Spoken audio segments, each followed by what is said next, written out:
Yes, as Vandana Jyoti alluded to, this is part of a series of 4. We're often doing sort of series on Dharma nights, and we aim for them to always stand alone. So hopefully, if this it's the first time you've been here at all, or for this series, it should hopefully make sense by itself. But it also is sort of following a pattern that we're exploring, and that pattern, this series of 4, is exploring a series of lectures that were given by, again, Sangharakshita, who's the founder of the Sthiramanas Buddhist community that we're part of, the order that Vandana Jyoti and myself are part of.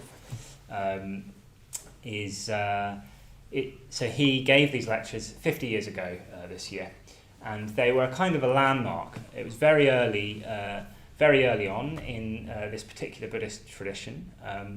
And these lectures were an attempt to they're something of a mission statement, really. He talked about the lectures describing 4 things which now the Sthiramanas Buddhist community, then the Friends of the Western Buddhist Order, the Sthiramanas Buddhist community has to offer the world, has to offer the modern man and woman. I come to you with 4 gifts. The first gift is a lotus flower. Do you understand? My second gift is a golden net. Can you recognize it? My third gift is a shepherd's round dance. Do your feet know how to dance? My fourth gift is a garden planted in a wilderness. Could you work there? I come to you with 4 gifts. Dare you accept them? I come to you with 4 gifts. Dare you accept them? It's Sangharakshita, who founded this tradition, wrote poetry throughout his life. Some of it wonderful, some of it not very wonderful, but all of it are very a sort of clearer insight into his inner world than he might perhaps give in other writings. And it sort of gives a slightly more mythic dimension to the 4 things that we're talking about here. So 2 weeks ago, Vandana Jyoti was talking about, under the title of a method of personal development. So the first thing that Sthiramanas has to offer, the modern man and woman, is a method of personal development. This is a lotus flower, do you understand?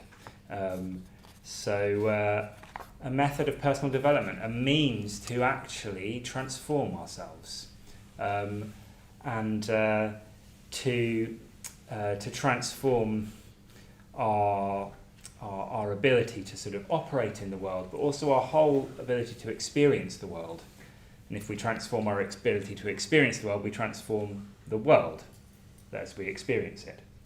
So by developing consciousness, that's the sort of, in a way, the first thing that's being offered. That's what the Buddhist tradition really offers, is this opportunity. So we can do that both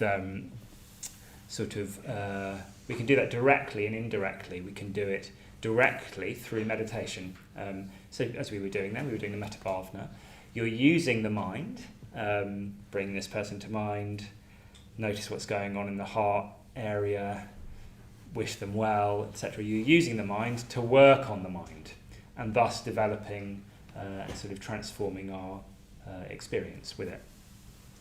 And that's got an element of a sort of a calming, integrating quality, whereby consciousness stops being all kind of broken apart and jagged and distracted, and starts to become more whole, more absorbed, more pleasurable, even intensely pleasurable, intensely peaceful. And that provides the basis for, we might talk about as shamatha, a kind of calming, and that provides the basis for vipassana, a kind of an insight, a seeing through, on the basis of that, seeing things more naturally as they are in a deeper way. We can also develop ourselves personally through indirect methods, such as the work that we do, the way that we operate in the world, the way we communicate with people, through friendship, through creative, through like trying to be creative in various different ways. There's all sorts of things that we can do. But so this lotus flower, do you understand what that is getting at this opportunity to transform that Buddhism is fundamentally offering. The second, the golden net, is a vision of human existence. So Surya Gupta last week was talking about a vision of human existence. So in a way, this is the vision that we can be opened up, can be revealed to us through transforming our consciousness to the appropriate point.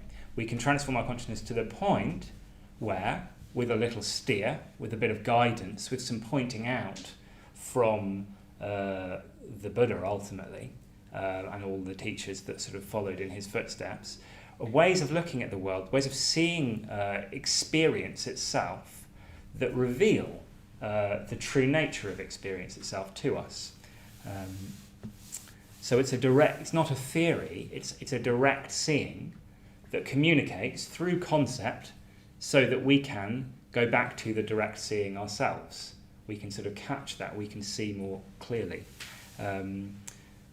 See in a way that is stronger, less distorted, less biased, more immediate in that way. And when we see with insight, it's as though, it's obvious. It's like, why didn't I notice this before? But it takes a quality of mind to be able to. And she was talking about the Buddha's vision, the Buddha that he's trying to reveal to us, which is a vision of seeing things as a pattern of conditions. There being patterns in the way everything works. We can see that through sort of physical laws, and you drop this, it falls to the ground, etc. But also through a number of different kind of layers of experience that include how the mind functions. So that when we just get angry at someone and sort of ruminate about arguments with them, that creates a certain kind of mind. When we do the metabhavana, when we purposefully learn to look into their experience and empathise, that creates a different kind of mind to that. Our experience changes. It's working with this patterning in how things are to experience the world very differently, so that we can either operate in a reactive mode where we just sort of bounce off the things that we don't like, and we sort of throw ourselves at the things that we do like. We sort of want pleasant experiences and run away from unpleasant experiences, even if we're running away from unpleasant experience into a chocolate bar or an hour on YouTube or something that isn't actually going to satisfy, just sort of reacting our way through life. So that's one way that things can sort of operate, and we can sort of see that. We know what that's like, and we can see how our mind functions in that reactive way. But we can also start to get to know what it's like when our mind, through cultivating awareness, sort of starts to open up, like a kind of flower opens up completely naturally. The bud kind of appears. You see this in spring at the moment, don't you? So there was a bare branch, and then suddenly there's little tiny bits of green, and then something comes out, and then suddenly there's these flowers, and then there's all this green. There's a kind of a natural process where things spring into life. And there's something similar that can happen with the mind, where we bring enough awareness into our experience, where our experience can become more pleasurable, all the way through to a complete freeing of consciousness that can release us into being a much more kind of unstoppable and beneficial force in the world and in the lives of those around us. So these are the first two gifts, and they're great gifts. The opportunity to be able to develop a vision of life that is true and creates the possibility for that development. So the third gift, which is a shepherd's round dance, and I'm not going to make you dance tonight, even though I'm going to ask if your feet know how to. So a shepherd's round dance is talking, is sort of aligned with the title of the talk that we're going to look at tonight, which is the nucleus of a new society. So this is the third gift that the Sthiramanas Buddhist community is trying to offer the world, is the nucleus of a new society. The sort of the nucleus, it's like the middle of a cell. It's the first thing that develops in a life form. There's the kind of the middle, the sort of the middle point out of which something can emerge. A new society can emerge. So that's it's a bold vision, and it's more to do with us now. So it'd be good to hear what you make of this idea of a new society. I'm genuinely interested whether that sort of resonates and what kind of that brings to mind. So I suggest you get into twos or maybe threes if you can't, if there's spares among you. Try and match up with someone that you don't know if you can. And we'll spend a few minutes just talking about, what do you, if you hear the term new society, sort of this implies sort of creating a new society. What does that bring to mind? What do you imagine that to be like? And do you like that idea? Let's try that and then we'll hear back from you. It'd be good just to hear a few responses that you had to this idea of a new society. Anyone willing to share what they were talking about? One distinction that we made in study group is that the difference between a community and a group is that a community is relatively small, relatively speaking, and there is a core with Sthiramanas. There's a core of spirituality that brings you together. With other things, it might be politics or it might be sport or something. But what Sangharakshita cautioned, I think, was that if the community gets too large, it becomes a group, and then it becomes vulnerable to the ego and being power hungry and all this kind of thing, bureaucracy. And so it seems like the reason that Sthiramanas works is because there's lots of little pockets. And so my question to you is, how does a system like this expand on a macro scale? Can it expand in a way that, I don't know, if we use Catholicism as an example, can it get to any real magnitude without it being corrupt? Right, yeah, good. I might comment on what you said, and I might answer the question a bit more in the second half, because I'm going to go a little bit more into some more about how this particular tradition functions. But what you're getting at is this difference between, you mentioned the difference between a group and a spiritual community, which is some terminology that can be quite helpful in this. And in this, I guess you could say that the old society, if there's a new society, there must be an old society. And the suggestion is that the old society, or the typical way of a society will function, is within the dynamics of groups. So that meaning that a group kind of comes together to sort of collaborate, but out of a kind of convenience, like a mutual convenience. There's a mutual need for generally something to do with security, food, stability, identity, sex, romance, whatever, a couple, or whether it's like an allegiance around a particular football team or whatever. We'll probably all be sort of, in a sense, part of lots of different groups. We'll identify with lots of different groups, even just speaking the same language, for instance. There's a sort of an affinity that is kind of incidental, and then we can become, and one group can sort of become tribal, sort of against another. So there's a kind of, it's basically the reactive mind, the tendency to kind of just make things comfortable for myself, writ large, writ into sort of ways that we kind of sort of control one another into something that's stable, basically. And not all bad.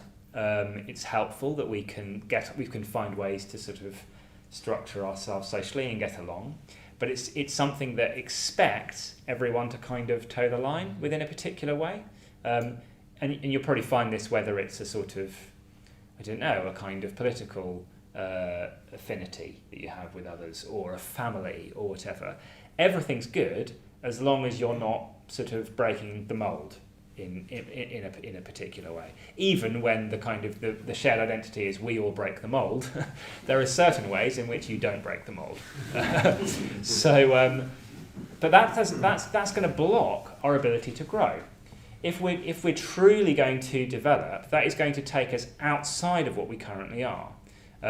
If you really start to change, the people who've known you for a long time can get a bit uncomfortable with that. They can start to resist it. They can start to relate to you as you kind of used to be, rather than the person that you are right now. And so what we have the uncomfortable thing in that process then of sort of breaking a bit away from these expectations that we're kind of bound within, and becoming more, the term that we might use is more of an individual, more able to operate, not on the basis of what is expected of me, but on the basis of genuine value, really responding to, no, I don't want to gossip about that person or those type of people, because I'm valuing empathy, so I don't want to join in with that. Or, we're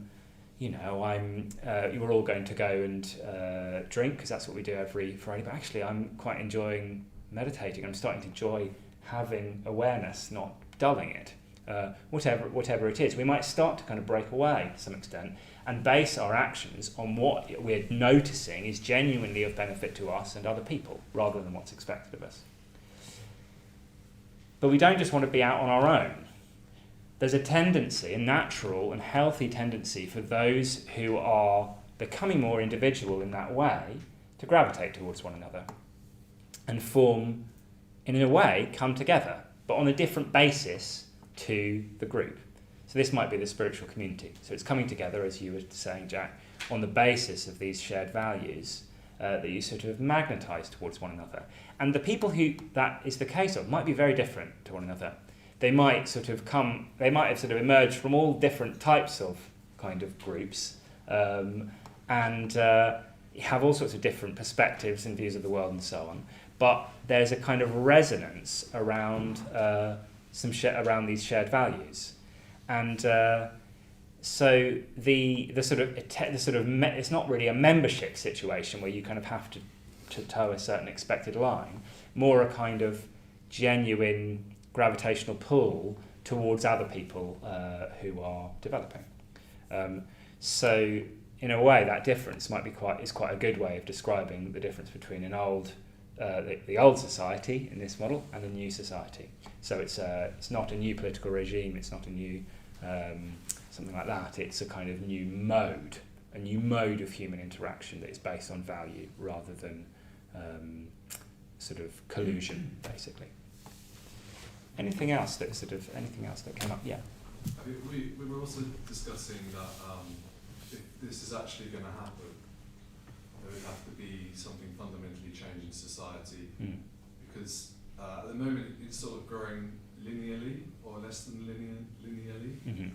It's certainly not growing exponentially, but if it was to take off, it would have to grow exponentially.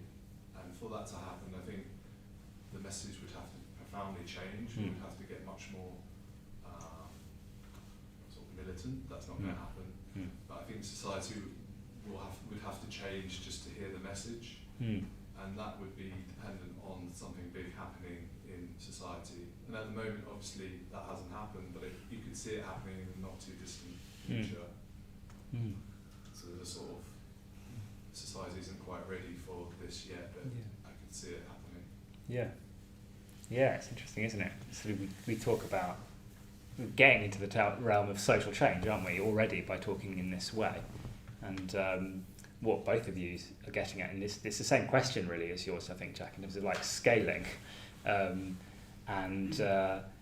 partly the issue is that if this new society is based on people genuinely developing and coming together out of their own feeling of value rather than this is what seems to be expected of me. You can't browbeat people into it. You can't manipulate people into it. You can't use marketing messages. You can't you can't just you can't make that the expected thing. You can't turn it into a religion that you're just born into, so therefore you are a Buddhist or whatever. It doesn't work like that. So all that one can do is, as you say, sort of develop pockets where the conditions are there for individuals to arise, for people to develop.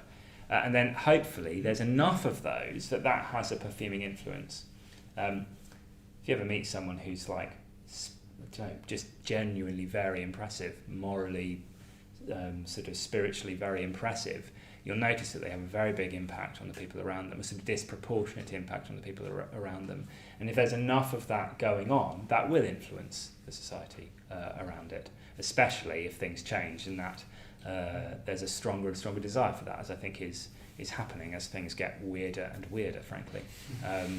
So there's in a different talk, Bhante talks about Bhante is another way of it's an affectionate sort of term meaning teacher for Sangharakshita.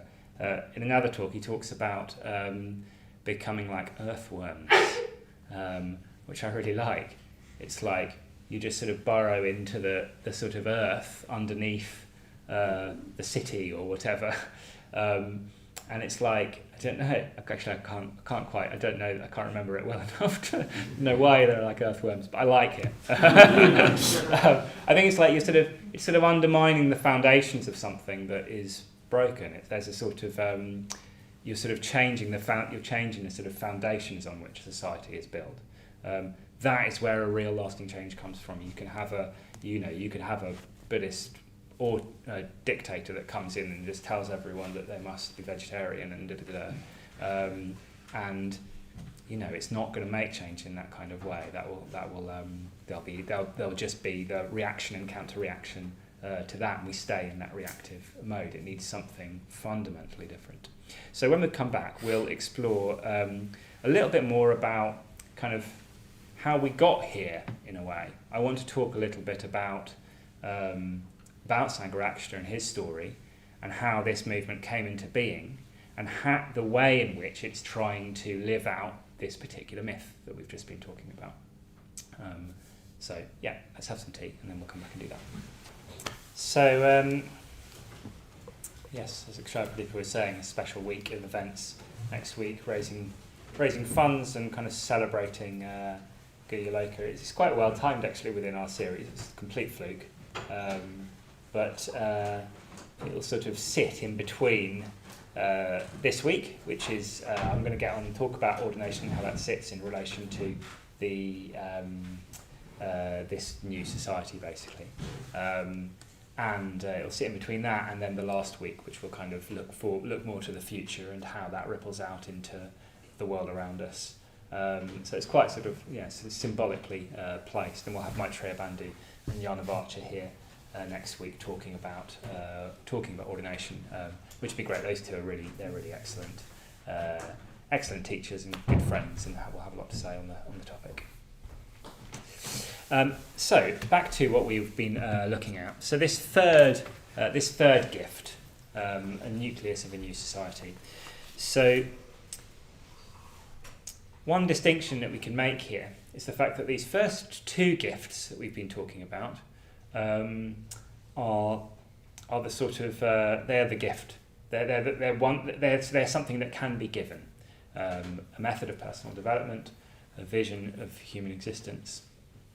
By the third gift, there isn't a distinction between the gift and the giver, if you like. If we're talking about what the Sthiramanas Buddhist community has to offer the world, then you can't quite. Here we're talking about it offering sort of itself, in a sense. What is the Sthiramanas Buddhist community?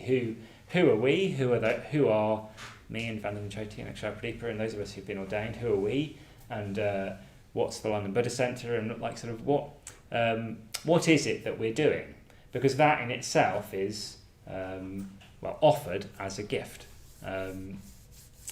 So a tradition kind of is, a tradition will hopefully be providing something, a path of practice, a vision, but it will also, it's also made itself of people. The thing that one can sort of join in with and benefit from is the people. It's the three jewels. The central ideal of Buddhism isn't just the Buddha and the Dharma, his teachings, but it's also the Sangha. It's also the way that that's spread out through other people into an ideal kind of community, which is another way of talking about what we're looking at here, really. So, I want to say a little bit about Triratna people and how that's come into being. And the way to talk about that really is by starting through talking about Sangharakshita, who, as the founder of the tradition, has been massively the shaping force. There's been a lot of other people who've then got involved and have shaped the tradition in various different ways, but it's definitely emerged out of his vision. And it's in some ways he's a controversial figure, Sangharakshita. And if you sort of Google him, you'll read quite a lot of, there's a certain amount of bad press that he's had, that mostly stem from a period in his life where he was the sort of actually quite a narrow window within his life when he was sexually active, which happened to be when he was fairly influential a figure by that point. So there were complications that came from that. And those of us who move into that tradition and sort of commit more have to kind of come into relation with that aspect of his life, and and that's a valid thing that really needs to sort of happen. The problem is that often that's the first thing that one sort of notices or bumps into, and that can slightly be disproportionate in relation to the man and what he communicated. And so I want to there's just so much more to him than that aspect of his life, worthy as that is to sort of come into a relationship and puzzle with a bit. We might need to do that. He's one great way of doing that is to read his memoirs. He's written quite a lot of books about his life, and he's lived quite a life. So I thought I'd just tell you a little bit about that, because it will give you a bit of a context of where it comes from. We can't really understand where the tradition comes from without understanding him. So he was born in 1925. He died in 2018. Not too long ago. I was lucky enough to meet him before he died. I'm very pleased to have been able to meet him before he died. But he died he was born in 1925 in Tooting, of all the glamorous and spiritual places. Tooting in South London.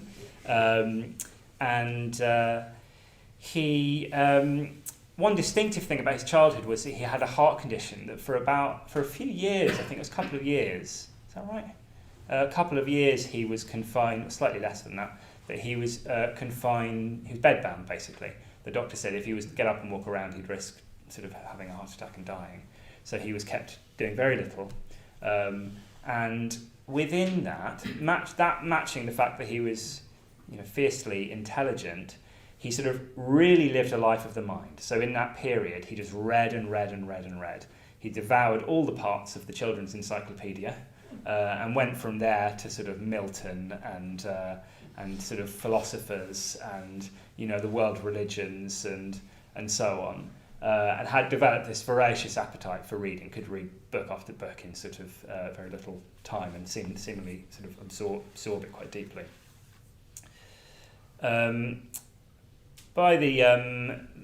He sort of got up and about again. They realised that the heart diagnosis was a little bit a little bit unnecessary. So he sort of got on with his life, but with this strong sort of inner world. And when he was 16, he'd been more and more interested in different religious traditions, and had sort of begun to realise that he wasn't a Christian, which was quite a shift in 1925. That was a bit more unusual, and was starting to try and work out what he was. And at one point he walked into Watkins Books, which you can still go into on just off Charing Cross Road. Now it's sort of it's home to all things sort of spiritually weird and wonderful, and Wicca and and tarot and Buddhism and Taoism, and all of it's all there. Anyway, he went in there and he picked up a couple of books. I'm going to read you a few little extracts from his memoirs to give it, so you can sort of hear about him in his words. So at John Watkins, which thereafter I visited frequently, I bought the 2 books by which I have been most profoundly influenced. I think that's ever, yeah, in his whole life. These were the Diamond Sutra, which I read first in Gemmel's and then in Max Muller's translation, and the Sutra of Wei Lan.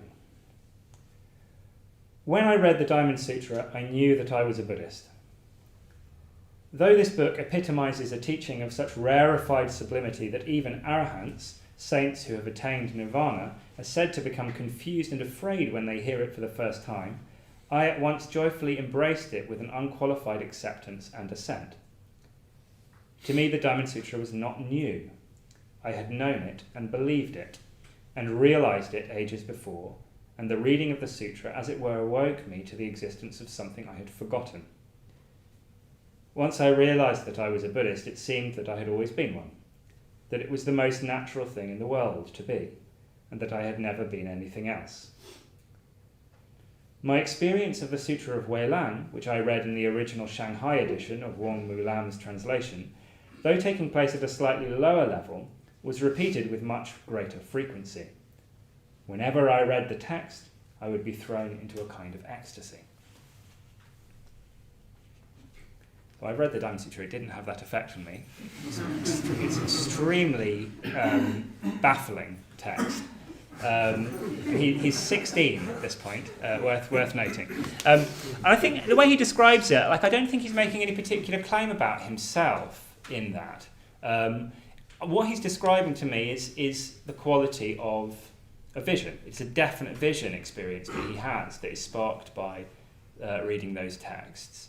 And in that kind of experience, it does have that sense of yes, obviously, of course, I know this is true. Which is, in a sense, when you look at it, 16-year-old picks up obscure ancient Buddhist text from Chinese translation, is odd. But from within the experience, it sort of makes sense. So he's read widely around Buddhism. He started writing. He started submitting articles to the Buddhist Society, which was this tiny. Buddhism in the UK at the time was almost non-existent. It was a tiny little academic pursuit, and he started submitting articles to their magazine. The first thing he wrote, age 16, was about the unity of Buddhism. The idea that Buddhism, although it's developed into lots of different traditions over time that look very different from one another. Thai Buddhism will look very, very different from Tibetan Buddhism, very different from Zen Buddhism, etc. He was intuiting from the off was that Buddhism was essentially one that comes from the same teaching of the Buddha, and it's just manifested in different sort of forms as it's developed culturally and over time. That's an intuition that he kept with him through the whole thing. That has sort of developed into the way that we practice now. We draw from the whole of the Buddhist tradition because we can, in a way that Buddhists over time generally haven't been able to. We've got access to all the texts, and lots of them are amazing in different ways. So how do we engage with that? How do we find a thread through it all? Anyway, that was his initial sense. Come the Second World War, towards the end of the Second World War, when he was 19, he was conscripted and sent to India as a sort of signals officer, so operating radio systems, etc. So he never saw combat, and it was right towards the end of the war. But he was kind of thrilled to go to India, to the birthplace of the Buddha. Seemed very auspicious. And quite soon after he was there, he didn't seem to do very much. He didn't really like the army very much. He was much more into reading Milton and Buddhist texts and so on. At the end of the war, he effectively deserted because they decided that they didn't, even though the war was over, they didn't want to disband the army unit for a while. They kind of wanted to observe what was going on in India prior to the independence, so he decided that he didn't need to be part of that and technically deserted. and just went off exploring the spiritual traditions in India at the time. He just sort of went wandering, basically. And him and a friend then took this very, very seriously and decided to join in with the tradition, the typical Indian tradition of being what was called a sadhu at the time, a sort of wandering spiritual person, a wandering seeker, which involved, bear in mind, 19-year-old from South London in India in the 40s, getting rid of his shoes and burning his passport, and walking, wandering around from place to place, visiting any spiritual people he could find, really getting into meditation, learning the few Buddhist texts he had access to by heart, etc. He, despite India being the birthplace of Buddhism, there's very little Buddhism in India at the time. Buddhism's effectively died out in India centuries before. He met a few Buddhists here and there, but wasn't very impressed by what he saw. It was rather dry and sort of spiritually a little dead. Where the sort of action seemed to be was with some different Hindu teachers. So although he never identified with Hinduism and was particularly against the practice of caste, which he recognised as being very oppressive, even brutal. There were definitely sort of aspects of kind of spiritual interest that he pursued, and met all sorts of different weird and wonderful different gurus, including I quite like Yalahanka Swami, who is the one-eyed guru who's apparently 600 years old, and who trained his disciples by if his so he was there with a friend. His friend was rather arrogant, and so his friend who was arrogant, the guru decided that he'd be even more arrogant than the friend and would just go one beyond him. And Sangharakshita seemed to be a bit more polite and a bit more withdrawn. And then the guru would sort of would lay out things for him and like wash his feet and try and just play much lower than him, thus kind of just pointing out to them the kind of little status games that they were playing. I quite like that. This sort of one-eyed, apparently 600-year-old man. So he's meeting all these people like this. At one point, just to give a sense, I'm going to read another little quote from this period. At one point, they were sort of staying near an ashram, near a sort of temple. Him and this friend, and they'd given themselves Dharma names by this point. They weren't Buddhist. They weren't ordained as Buddhists, but at this point, they were calling themselves Dharmapriya and Satyapriya. So he was Dharmapriya at this point, and they were meditating in this cave called the Virupaksha Guha, which was a Guhya, as in Guhyaloka, a sort of secret cave, same sort of etymology, and staying there, meditating near this spiritual centre. And I'm just going to read this because I just think it gives you a sense of the kind of intensity of the practice that was going on, the inspiration that they were experiencing. These young men living a very radical life. So he was saying, he's describing being at by this temple on this hillside, but in this cave at night. So the temple would return to darkness and silence, and Satyapriya and I would be left alone on the hillside, watching the sky grow brighter and brighter with stars until, with the rising of the mists, we were forced to retire into the dry, warm depths of the cave. Long before dawn, as well as at intervals throughout the day and night, we heard the temple bell. Perhaps it was my imagination, but I always seemed to hear the temple bell. It was not really one bell, but two bells that I heard, the first being higher in pitch than the second, but the twin strokes came so close together and were at once so well contrasted and so well harmonised that they constituted for me a single experience. As a single experience, I referred them to a single origin, and thought of the sound as being produced by one bell, or rather by a kind of double bell, which was struck perhaps either by two hammers in one place, or in two places by one hammer. The bell sounded louder than any of the instruments that accompanied the evening worship, louder than all of them combined. It was so loud that it penetrated rock as easily as air, so loud that it made no difference whether we were inside the cave or outside it. When we were inside the cave, indeed, it was as though the great bell swung not somewhere inside the temple, but up in the air, directly outside the cave. Sometimes I heard it in my dreams.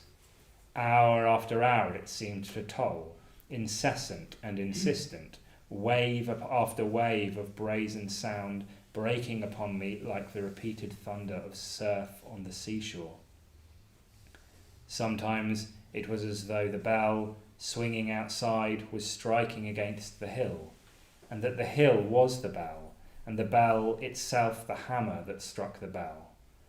Again, the hill was not bell but anvil, and the bell the hammer that, stroke after sonorous stroke, smote upon the anvil. The point of impact, the point where hill and bell met, where hammer smote anvil, was the cave, was me. Between the hill and the bell, between the anvil and the hammer, I was being reshaped, was being beaten into something I knew not what. I was being changed. So that's the kind of intensity of spiritual practice, sort of a very vivid way of describing that. It doesn't always feel like being hit by a hammer, but you get the idea. So from there he decided to, having sort of been around Hinduism for this time, he sort of more and more strongly felt that he was a Buddhist and needed to go and pursue that, which took quite a while to find Buddhists who he could look to and people who would ordain him as a Buddhist. But he eventually did and was ordained into the Theravada tradition, the sort of orange robe tradition that you see a lot of in Thailand and areas like that. And from there he went with his teacher, his first sort of main teacher really, went with him up to the hills on the border with Nepal to a town called Kalimpong, and told him basically to stay there and work for the good of Buddhism, which he took very seriously and stayed there for about 14 years in the end. And his working for the good of Buddhism took a number of different forms. He sort of started organising, there were quite a lot of sort of cultural Buddhists in the area, and sort of organising events, trying to bring them together, a sort of young men's kind of club. There was table tennis involved, and he was tutoring for money and sort of just trying to do everything he could to kind of bring Buddhists together and kind of organise around that. And also, and the other side of that was that he was very involved in literary work and got involved in, he became the editor of the Mahabodhi Journal, which was the sort of the main Buddhist kind of magazine that was going. And at some point, so he's there as a Theravadan monk in this particular tradition, shaved head.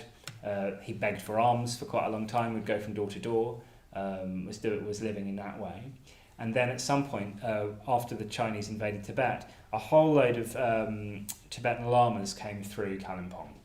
And he started to get to know some of them. So it came through Kalimpong, lots of them sort of settled there and stayed there. So he got to know and ended up taking initiation from sort of most of the most prominent Tibetan lamas of that, particularly Nyingma Tibetan lamas of that period.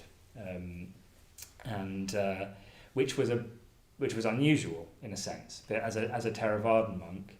But I think this comes back to the kind of interest in the unity of Buddhism as a whole. And he could see that there was something in some of these people to really respond to, a kind of spiritual depth to really respond to. And he started to learn from them, and also from a sort of a Chinese Chan practitioner who lived in the bazaar nearby, called Yodi Chen. He started learning different approaches to meditation and different approaches to Buddhism, and sort of started through his own practice to kind of integrate them. So kind of bringing, if you like, sort of hammering together different aspects of the Buddhist tradition into a sort of richer whole. there's lots else going on. He hosted the Dalai Lama. He befriended Bollywood stars. He lived with the rightful king of Burma.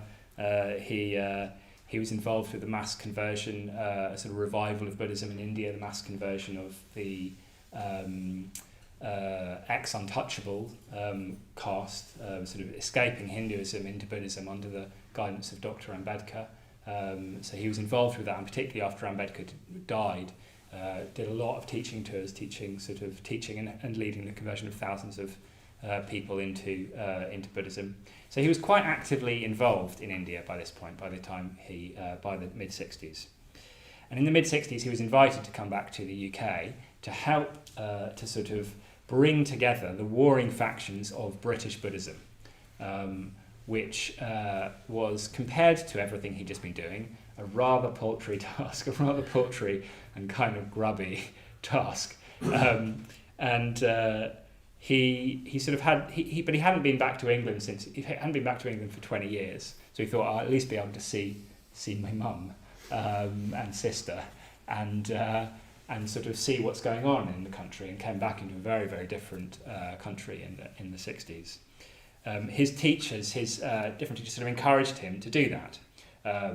The fact that he was, very prominent in the Buddhist world by this point, and English, meant that they felt that he had something to do by bringing Buddhism back to this country.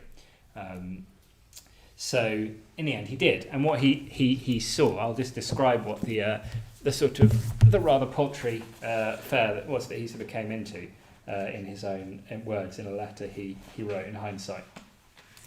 He said, "After my arrival in August 1964, I received something like a shock. The Buddhist movement in India was far smaller and more insignificant than I had been led to believe, and both intellectually and spiritually quite mediocre. Too many of the wrong sort of people seemed to be in it for the wrong reasons. The Sangha Association and the Buddhist Society, which were the two warring groups, were at each other's throats, and the most alarming rumours were, I found, circulating about almost everybody of prominence. Moreover, wrong methods of meditation had seriously disturbed the mental balance of more than a dozen people. Organisationally, there was chaos. As for the psychic atmosphere, it was bad, and at the Hampstead Buddhist Vihara, worse than anything I had previously encountered." So it was hardly. It's hardly the sort of the Himalaya. It's hardly the Himalayas and the rich profusion of different Buddhist traditions and so on. But he sticks at it.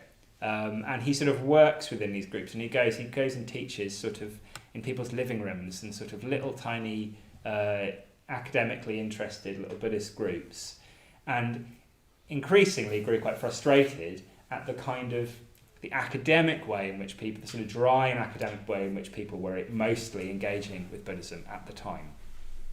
And started to build some connections with people who he thought were genuinely interested in actually practicing Buddhism, rather than just it being this sort of exotic curiosity. But in the process, he managed to put quite a few people's noses out of joint. He's quite outspoken, as you probably get a bit of a sense from that letter. And 2 years later, he returned to India, having decided to stay in England, just to say goodbye to his old friends. And when he was there, received a letter from one of those Buddhist associations saying, actually, we think probably best if you don't come back. He described as on realizing on receiving that letter, realizing that meant only one thing. He said almost like the moment he read it, he realized that meant a new Buddhist tradition. He wasn't able to work with either of the existing Buddhist sort of setups in this country, and yet there was clearly an appetite. It was the 60s. There was a sense of change in the air, a possibility in the air. The idea of a sort of new society that we're talking about was attractive, and yet there wasn't any structures to work with.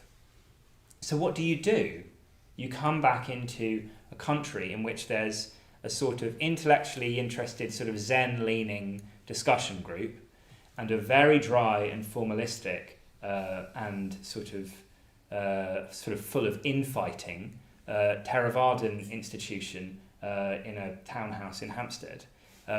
There's nothing to work with. Every time throughout history when Buddhism has moved from one culture to another, it sort of reformed itself.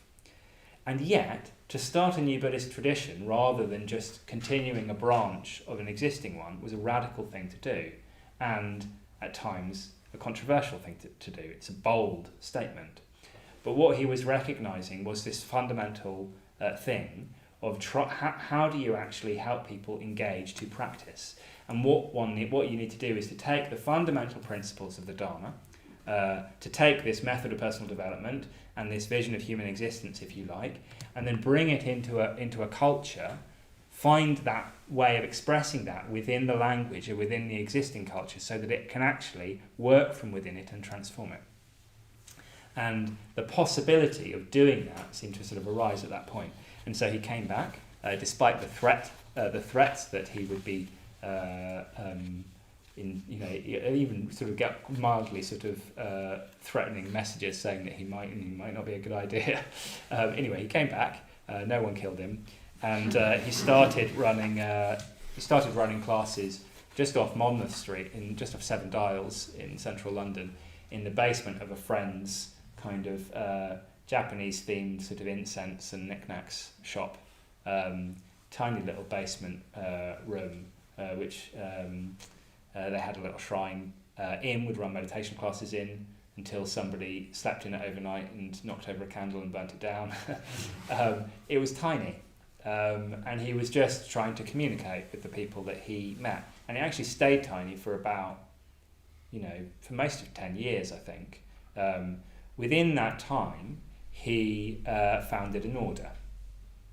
So he had this sense of what was needed was not another society. Society in the sense of like one that you pay your subscription and you kind of get your newsletter, and if you pay enough in your subscription and you stick around for long enough, then you can kind of influence it and make some decisions and so on. All of which you don't really need to be practicing. You may not even need to be a Buddhist. And quite a lot of Buddhist institutions, and this was true in India as well, as he'd seen up close, weren't run by Buddhists, which is ludicrous. And so he was insistent that the central point of anything organisation, any sort of organising of people that he got involved with would need to be founded on actual practice, hence forming an order rather than a society. So he formed an order in which the primary thing is going for refuge to the Buddha, Dharma and Sangha, which is the traditional way of talking about commitment, basically. Putting at the centre of your life these three ideals of an ideal of human potential, the communication of the truth that can lead us towards that, and an ideal community, the ideal of human communication that can sort of facilitate that and is the fruit of that. So you put that at the centre, and ordination, as Akshaya Pradeepa was hinting at, is the sort of central expression of that full commitment, a life commitment to those ideals. And he wanted that to be at the centre of things. That's the nucleus of the new society in the way that we're talking about it here. This order that he founded he didn't want it to be monastic. He'd seen plenty of the sort of formalism of monastic institutions, where there are a set of rules, a lot in the Theravadan tradition that he was ordained into, a set of rules that you do that have sort of been handed down from the Buddha that include all sorts of things that aren't frankly relevant anymore. You're allowed to carry a needle and thread and a tiny bit of medicine. There's something about cow urine. It's all very sort of its time, including eating before midday. And so there'd be a lot of interest about are you going to get your food before exactly midday, but not so much interest in some of the spirit of the actual practice. So he didn't want to have a tradition that was based around that kind of set of rules that were being followed, more a sense of is there commitment? Is there a sort of genuine engagement with the practice? And the lifestyle, whether I eat before 12 or whether I do this, or whether I am celibate, or whether I have children, or whatever it is, that comes secondary. It's important. Our lifestyle affects us, but it's not the can I be a Buddhist or not? I felt that very strongly. If I'd come here and it was like, okay, so if you want to practice, then you're going to need to become a monk, and you're going to have to give up sex and eating after midday, I don't think I'd still be here. I'll be honest. I'm really glad that it wasn't, because instead what I've been able to do is to commit and allow my lifestyle to transform out of that. So this was a new development, an ordination that was neither monastic nor lay. One is ordained as a Buddhist fundamentally, not a Buddhist of a particular form. And the ordination, the order, those thus committed, form the nucleus of something broader than that. And we talk about it. So there's the Triratna Buddhist order and there's the Triratna Buddhist community. But that is often talked about as a movement. It's a dynamic image of a kind of something that isn't just an institution and set in a certain way, but a sort of influencing of one another. The institutions of the movement, like the London Buddhist Centre here, like Guhyaloka Retreat Centre, like all these different places, are just they're the altruistic expression of the order. Some order members will be very involved with them, some less so, some not even at all. Some might be raising a family, or they might be an artist, or they might be, and some people might be very involved teaching or sort of running running a Buddhist business or whatever it is. But in all those ways, the movement in a centre like this is an attempt for those committed to try and help others to ultimately commit, but along the way just to develop. To start to get in touch with a vision for what life could be like, to sort of meet that. So, but they're all these individual charities, as Jack was talking about, pockets, if you like. So it's like there's a pocket of these. The order are joined together by their shared vision, by trying to meet together, by trying to stay in touch with one another, by having a sense of a common teacher and a common way of practicing. They stay in, but it's not a legal entity, it's a purely spiritual entity. They might band together and create a legal entity, a charity, like the London Buddhist Centre, for instance. And within that, there's a context for people to move towards that, to sort of move into that. We talk about commitment being important because in a sense, we might all have a feeling that we want to move towards an ideal of what it's like to be a human being. We might have a sense that we want to move towards an ideal of what it's like to be in human communication with one another, etc. But to really take the steps to bring that into being in our lives is a challenge. And the more that we can commit to doing that, the more effectively we'll be able to do that. So, but that commitment happens gradually. You can't walk through the door, and you can't expect someone who walks through the door to just be like, "Yeah, I'm in. My life as it is, my friends, everything. Just put them to one side. I'm just going to do this thing right now." Of course not. But what we might do is we just slowly start to come into relation to something, and that can affect us. And it might be that we like, "Oh, that was." So for me, I came here and I saw Maitreya Bandhu, who's teaching next week. Talking about Buddhism, and I used to work in theatre. I used to be a theatre director, and he's a poet himself, and used to paint, and was just talking in a language that I recognised. He was talking using analogies about painting and so on, sort of analogies from the arts that for me just felt true. And the whole thing had a sense of like, oh yeah, what he's saying makes complete sense, and I liked him. So I thought, and I was living 5 minutes away, so I thought I'll probably come back next week. That was enough for me just to sort of feel like, okay, I'll just see, I just want to be around here. I wasn't ready to commit my life to it. I had everything else going on. Gradually, I sort of stayed around. I kept doing things. I sort of got to know people a little bit. I went on a retreat. on that retreat, I heard somebody giving a little mini talk about why they were a Buddhist. And in that, they said the phrase that they talked about hearing somebody else give a talk about why they were a Buddhist and thinking, oh God, I think I might be a Buddhist. And as they said that, I thought, oh God, I think I might be a Buddhist. And then I sort of started to think, well, what does that mean? Like, what does it mean to think of myself as a Buddhist? How do I do that? How do I practice that? And I spoke to people, one of the Mitra conveners here at the centre at the time, whose job it was to sort of, help people like me work out how to practice. And so that was just a little step. It was a sort of help towards then committing a little bit more. And the thing that I did was I then became a Mitra. So there's this kind of interim step that we take. Mitra means something like friend. And at the Mitra, when one becomes a Mitra, one's just saying, I think I'm a Buddhist. I'm trying to practice as a Buddhist. And this is the context I'm trying to practice in. I might have shopped around, I might have been to some different Buddhist groups and so on, but right for now, I'm practicing here. So there's a single path, there's something to follow, there's a kind of stability, and I'm giving that a go. It's provisional. I might at some point decide I don't want to do that anymore, and that's fine. But there's a sort of provisional a sort of stronger engagement with that. And sometimes people join a study group. I've got a few guys here from the study group that I lead, and sort of have contexts to sort of explore what it might mean to be a Buddhist. Then at some point one might decide that one wants to commit oneself much more fully.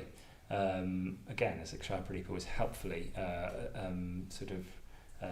evoking in the break, this is the point at which one might decide oneself to sort of join the shepherd's round dance, if you like, to step into the centre of that thing and to commit. And to say, well, this actually is I want my life to sort of revolve around this ideal that goes beyond me. And for me, I was helping on a retreat. So it was a long retreat. It's the first time I'd been on a retreat that was 10 days long. It was over Christmas and New Year. At Christmas and New Year, we run a retreat not in Suffolk at our retreat centre, Vidrasana, where we normally lead retreats, but at a place called Adhisthana, which is about twice as big. So there's about 120 odd people there, really fizzy atmosphere, sort of very exciting, but also doing a lot of meditation. For myself, really experiencing my mind deepen, but also being part of a team. There are about 19 of us. I was washing up, other people were cooking, we'd sort of have discussion groups with people, someone has a sort of emotional crisis, people fall in love, it's mad, it's all going on. And you sort of come back together at the end of the day as a team and sort of say how you're getting on. And there's this I had this really, really strong sense of camaraderie, the sense of wow, we're doing this thing together. I could feel it impacting me. I could feel my mind sort of changing and feeling a kind of joy and creativity and purpose like I wasn't used to. And I was seeing that impact other people as well, and I had this very, very strong sense of this is the most fulfilling thing I have done. It was definitely today the most fulfilling thing I had done was be involved with that team on that retreat. And I had a strong sense of well, if that's the case, this is what I want to do. I don't know what that means. I don't know how that's going to work out in my life. I had a sneaking feeling that my career and my relationship would be points of friction, which took a little while, but over time that did actually turn out to be true. But they didn't necessarily, and not everyone's career or relationship does sort of suffer underneath that. But the sense of I don't know what this is going to do in my life, but I trust the ideal. And I want to have the life that is influenced by that, not the life that I'm currently thinking I'm going to lead. Because you can't predict that. It's ridiculous to look 10 years ahead in your life and think I'm going to be here. It's never quite like that. I'd rather my life be steered by something that I can really trust. And I increasingly, by that point, felt that I really could. And I was terrified, but that was the moment where I sort of decided that that's what I wanted to do, and to sort of ask to be ordained. It took another 4 years or so of training to do that and going on retreats and so on. So there's a process, and the whole thing is quite a long process, and it's quite a gradual one. And I'm not saying that that's something that you all need to do. In a way, you're welcome to just keep coming here as long as you like, and that's it. That's completely welcome. What we're saying is that there's a door that if you want to, you can walk through. If you don't have to. You go through that door, and if you want to stay there, then you can. And there's another door, and if you want to walk through that, you can. But what that does is it means that there's a kind of a nucleus, and around it, various different levels of people that are drawn to it to different degrees. And that makes it sort of stable. It makes it alive. People kind of come in and out. Some people get more committed. Some people go away. Some people move countries. Some people more people arrive. Some people. There's a life to it. And I really like this image of a shepherd's round dance. It's a nucleus. It's a centre point. But a shepherd's round dance, it's danced in a round. I imagine people holding hands. Never actually been in a shepherd's round dance. But I'm imagining sort of holding hands and a kind of a coming together in a circle. And the dance is something that you can join in with, that you can learn to do. You can learn to operate in sort of a kind of synchronicity with others, a kind of creative, playful synchronicity with others. One can learn, one's feet can kind of learn how to dance that dance, and you can sort of you can join in just a little bit and just at the speed at which you want. So in a way that's an invitation. Do your feet know how to dance? It's an invitation to join in as much or as little as you like. And that really is, it's a gift. It's not just, I think this is what's sort of potentially quite radical about the way we're trying to practice here. When you start to get interested in Buddhism, when you start to get interested in wisdom teachings, now you can ask Claude. He'll probably tell you all sorts of fascinating things about the Diamond Sutra. It'd be fantastic research, etc. You can watch YouTube videos. You can meet gurus from across the world through a screen. You have access to all of the information that you like about Buddhism. It can tell you a method of personal development. It can sort of describe to you a vision of human existence, but you will not be joining in with anything. You will be completely on your own within the walls of your own skull, and it doesn't work. It might work for a while, but it will not transform you. You need to be around other people. The Dharma is something that is lived. It doesn't make sense. You can't have the Buddha and the Dharma without the Sangha. You can't have these ideals need to be sort of experienced between people. We need to be inspired by seeing other people grow. We need to experience the warmth and the support of that to allow us to break out of a kind of the group and the expectations that are placed on us by others. And we need to have a sense that that's just a pleasurable thing to do. That this is something that one can do, that we're sort of mirrored back by other people. And there's this organic process that can only happen when it involves others. So if there's an interest in this for you, I'd really encourage you not to treat it as something that you can either just get online or that you can sort of just drop in and take a little bit and then kind of work out by yourself. See if you can just take a little bit more of a step in. Get to know some people a little bit more. Go on a retreat. You won't be able to help but get to know people a little bit more. And get a sense of what it like. Start to try. It's like trying a few dance steps. Start to get a feel of what that feels like, and then the sort of these ideas start to become something that becomes real. This is something you could actually live, rather than something you can just read about and put on your self-development to-do list.